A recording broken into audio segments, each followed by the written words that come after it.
Everybody, welcome to another episode of the Earn It Podcast, making it to and through nursing school. I am your host. Today is Monday, March 24th, and on today's episode, how to hack pharmacology.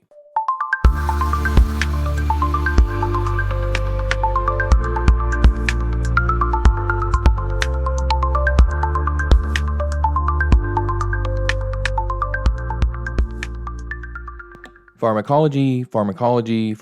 Everybody freaks out all the time about pharmacology, and this happens to be one of my fortes, and I guess it's not everybody's forte, so we're going to kind of do a little episode on it so that it can be everybody's forte, because it's kind of one of the most foundational things in nursing and beyond. I mean, if you want to go any further than being a nurse, you're going to have to be even better with pharmacology and understand on a much deeper level than a nurse understands it.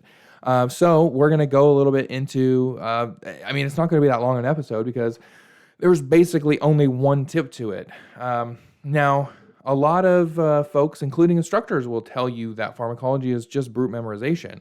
And I'm here to tell you that that's not the case. The amount of, let me just say this. The amount of brute memorization can be seriously reduced if you do what I say.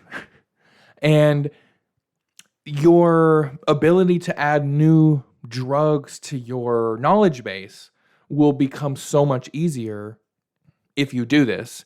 Your understanding of various disease processes will become so much better if you just follow this process. And the process is really not that hard at all. This is also from somebody that, took A&P a while ago, and the anatomy of physiology is not something as a current nursing student that I am well versed on. So for those of you that took anatomy and physiology and everything stayed in your brain, this should be a little bit easier for you. But at the same time, it's either way, it's really important to kind of review things because you need to stop thinking of pharmacology as a drug, a class about various drugs and pharmaceuticals, and you need to start thinking about pharmacology as just another class about body systems, except we add into it how different body systems are treated. So again, what do I mean by this? Yeah, there are a lot of drugs that you have to memorize. What do you have to know about drugs? You have to know their action, you have to know their drug class, you have to know their side effects, you have to know their contraindications and drug interactions. Right, sometimes you have to understand dosing, but that's something that in the real world you will look up, and you have to understand certain things that you'll be at higher risk for. What are the therapeutic effects? What are the side effects that are no big deal? What are the severe side effects? What other medications can you not take with it? And that's just a long list of things. Now, as nurses, we have to know how does the drug, whatever drug we're looking at, there's a nursing process attached to that drug or those types of drugs, and we need to know all of those things. And we need to know a crap ton of drugs. So how is it that we really do that? And what I have to say is that you should not be taking a drug and saying, okay, this is the drug, this is the class, these are the contraindications, these are the side effects, this is the therapeutic effect, this is the dose, this is the action. You shouldn't be doing it from there. You need to not ignore the information about the underlying receptor theory or whatever physiological process that drug is trying to affect, okay? If you are talking about some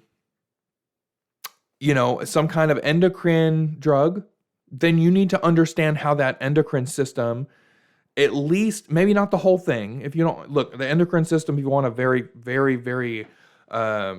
if you want to know that system very well, you're not going to be able to do that in any quick amount of time.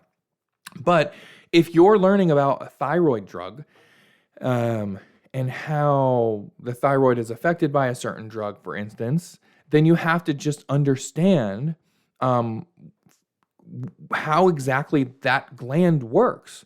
If you are talking about drugs, which a lot of drugs are like this, are supposed to, they're supposed to affect certain receptors in certain ways, then you should start with that receptor, where those receptors are, what are their normal functions, what chemicals are involved in it. In other words, what chemicals stimulate and inhibit those receptors.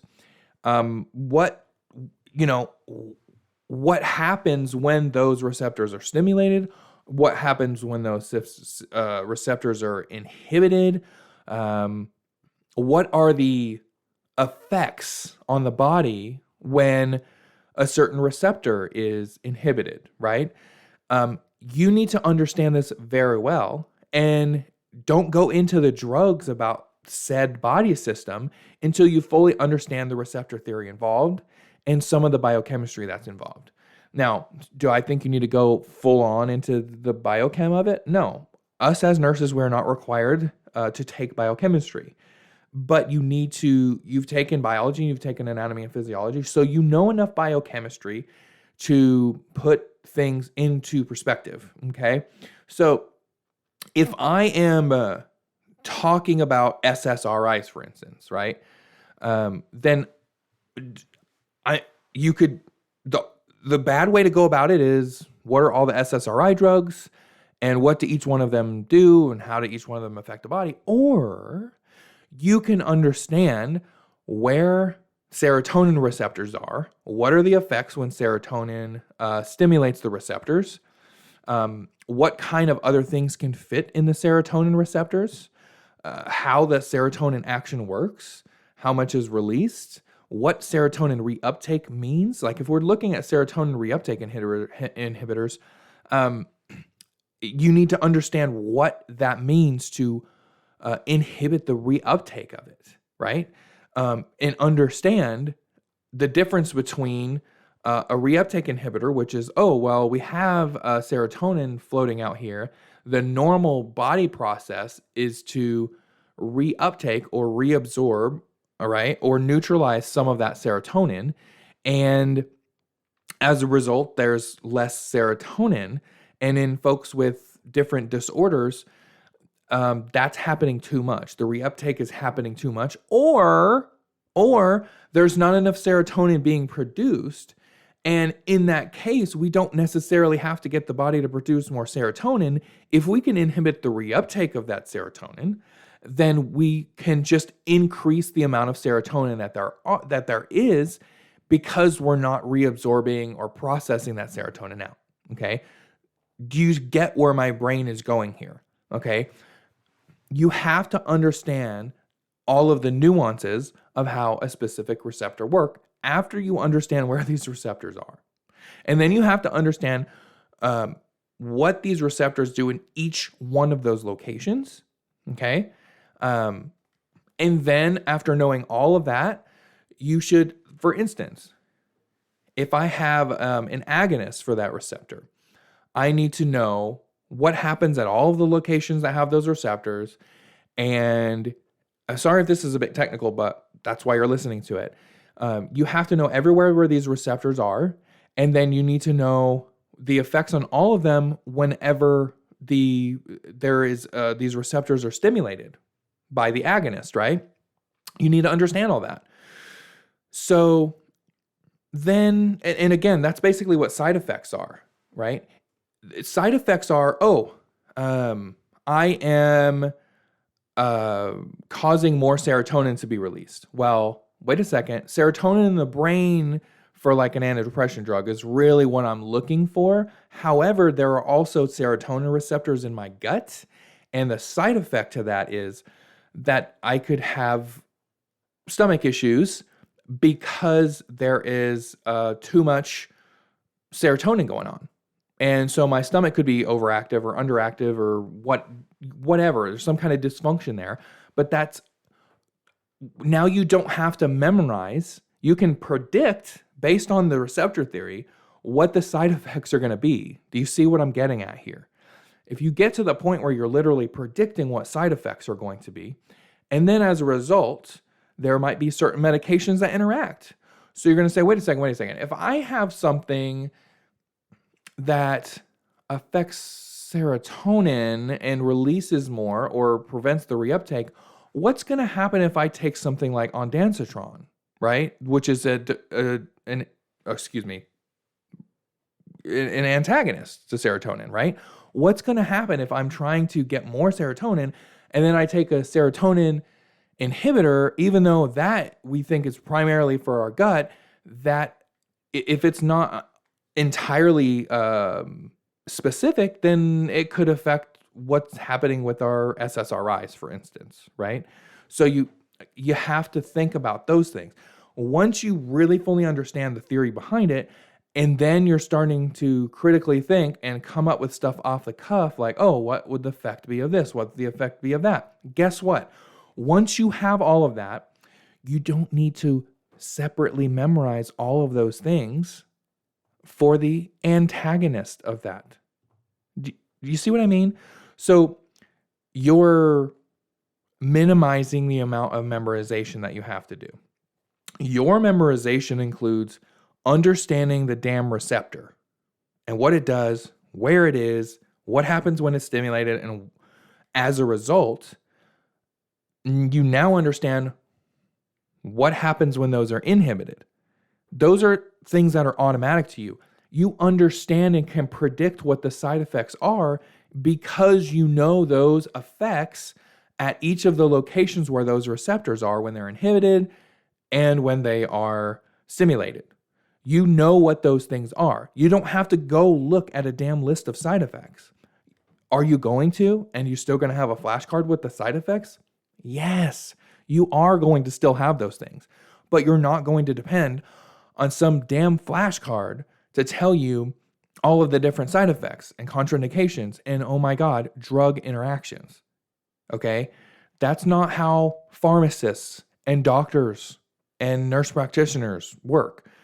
Are there certain things that they still use in practice that they just have mnemonics for? Yes, absolutely. But there was a point in time where they had to understand the nuance of it because they didn't have time to sit there and memorize 50 million different things, right? Long term. That's another thing that's important here. If you can get away with brute memorization, then that's great until you take the next test. But what's going to happen 2 years from now when you're in that situation? Yeah, you can look up the drug, blah, blah, blah, blah, blah. But 2 years from now, depending on where you are, you may not have that ability in that moment to look something up. It may be kind of an urgent situation. You may have a patient circling the drain and you have to act within minutes. And yeah, somebody's going to call a provider, but you have somebody standing in front of you and you just stand there with your thumb up your butt until something happens? No. You're going to have to reason through what's going on. Okay? In the nursing world, there's a certain amount of, okay, this is an algorithm that I have to follow, yada, yada, cause and effect. But situations get too complicated and we need to reason through it. And so you need to reason through Pharmacology is too complicated to memorize. Pharmacists and physicians reason through their diagnoses and their treatments. And they take into account different things. The difference between an okay doctor and a great doctor and an amazing doctor and a top-notch doctor is just that they're connecting the dots more because they understand the science underneath what's going on. You are going into, whether you like it or not as a nursing student, you are a science student, okay? You're going into medical science. Okay, yeah, you're taking care of people. You're going to deal with a lot of butts and guts and puke and all that and taking care of people and coddling people and managing people's behavior and trying to convince people to take their medications and making sure they don't fall. But on top of that, you are in the medical science realm. And if you don't like it, you don't continue, right? So what are we going to do? We're going to learn the science behind these drugs. We're going to learn the mechanisms of action. And then we're going to deduce from there. I think it's in deduce. I always get those two things confused. We're going to start off with the receptors, and then we are going to try to see if we can reason out everything in our book, everything in our slides from there. You would be surprised just by going into the theory behind everything, how much you will know once you understand how that system works without having to crack open your book, look at a PowerPoint, look at someone else's flashcards, talk with anybody, or listen to a lecture. Are all of those other things necessary? Yes. But again, If you hate the idea that you have to memorize all this stuff and all this drugs for pharmacology and keep it in your brain for a long period of time, and by the way, your test questions that you're getting, right, are not, oh, what drug is this? What does this do? No, no, no, no, no. Your questions are, oh, we have this patient in this situation, and we're teaching them, and here's a bunch of statements, and you need to choose which one of these that when you hear the statement, you understand that the patient has correct information and understands it. That's not memorization. That's reasoning. You can memorize a long list of things, right? But don't expect to have your slides or even your book to have a comprehensive, especially slides, guys, especially slides, to have a comprehensive list of information for things like side effects, for all of those things, right? Because there are things that you learn from providers. There are things that you learn while you're out and about. For medications is one of them that are like, oh, that has a crazy interaction with X, Y, or Z, and that could kill you if you do this or that. But it doesn't say that in the slides, and I don't see it in my book either, right? It's so out there and so vague, okay? So I hope that helped. I know it kind of seemed all over the place. I didn't have an outline for this episode. Say something in the comments and yell at me about it. But if you, obviously in all these episodes, I put a link if you want to be on the podcast. But I'm going to go ahead and say, if you're out there and you're struggling with this subject specifically, go ahead and just reach out for, the link in the description of this podcast and reach out to me, and I'll see if we can't work through some stuff together. So thanks so much for listening to Earn It Podcast. If you enjoyed this episode, please follow so you can stay up to date. Share this with other people. Need some more listeners out there. I'm only helping like 5 or 6 people, it looks like. Whoever's in Sweden, thanks for listening. If you would like to come on to the podcast again for a chat, Q&A, or you just need some pharmacology help, please click the link in the description of this episode and fill out the very short form. Again, thank you so much for listening. Go out there and earn it today.